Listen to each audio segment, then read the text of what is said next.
அரஃபாவுடைய நாளில் செய்ய வேண்டிய 3 அழகான அமல்கள். அரஃபாவுடைய நாளில் 3 அமல்கள் நிச்சயமாக நாம் செய்துவிட வேண்டும்.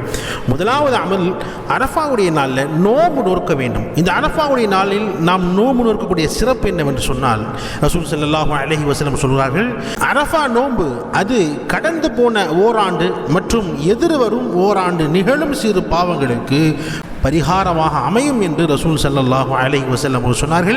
இந்த ஹதீஸ் முஸ்லிம் என்ற நூலிலே பதிவாக இருக்கிறது. இது முதலாவது அமல், அரஃபாவுடைய நாளில் நோன்பு வைக்க வேண்டும். இரண்டாவதாக, அரஃபாவுடைய நாளில் அதிகமாக அல்லாஹ்விடத்தில் துஆ செய்ய வேண்டும். ரசூல் ஸல்லல்லாஹு அலைஹி வஸல்லம் சொன்னார்கள், அரஃபாவுடைய நாளில் கேட்கப்படுகிற துஆக்கள் சிறந்த துஆக்கள் என்பதாக சொன்னாங்க. நம்முடைய தேவைகள் அத்தனையும் அந்த அரஃபாவுடைய நாளில் நம்ம நோன்பு வச்சுட்டு அல்லாஹ்விட்ட அதிகமாக துஆக்கள் செய்து கொண்டே இருக்க வேண்டும்.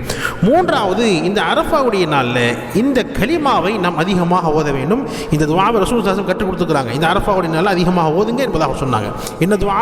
லா இலாஹா இல்லல்லாஹு வஹ்தஹு லா ஷரீக லஹு லஹுல் முல்கு வ லஹுல் ஹம்து வ ஹுவ அலா குல்லி ஷைஇன் கதீர். மீண்டும் ஒரு முறை சொல்கிறேன்.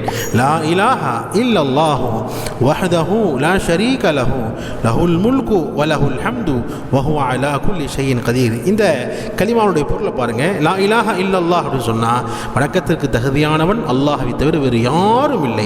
வஹதஹு, அவன் தனித்தவன். லா ஷரீக லஹு, அவனுக்கு இணை துணை யாரும் கிடையாது.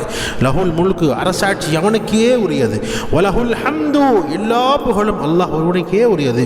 வஹுவ அலா குல்லி ஷைஇன் கதீர், அவர் அனைத்து பொருட்களின் மீதும் சர்வ சக்தி பெற்றவனாக இருக்கிறான் என்ற அர்த்தம்.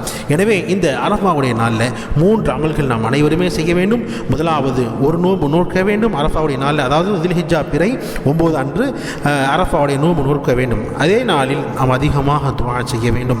மூன்றாவதாக, இந்த கலிமா அதிகமாக ஓதணும். லா இலாஹா இல்லல்லாஹு வஹ்தஹு லா ஷரீக லஹு லஹுல் முல்கு வ லஹுல் ஹம்து வ ஹுவ அலா குல்லி ஷைஇன் கதீர். அல்லாஹ் நம் அனைவருக்கும் அரஃபாவுடைய பரக்கத்துகளை பெற்று அரஃபாவுடைய நாளில் நோன்பு நோக்கக்கூடிய பாக்கியம் அல்லாஹ் நம் அனைவருக்கும் தந்தருள்வானாக. அல்லாஹ் நம்முடைய குர்பானிகளை ஏற்றுக்கொள்வானாக. யாரெல்லாம் ஹஜ் செய்ய இருக்கிறார்களோ அவருடைய ஹஜ்ஜை அல்லாஹ் ஏற்று அருள்வானாக. ஆமீன்.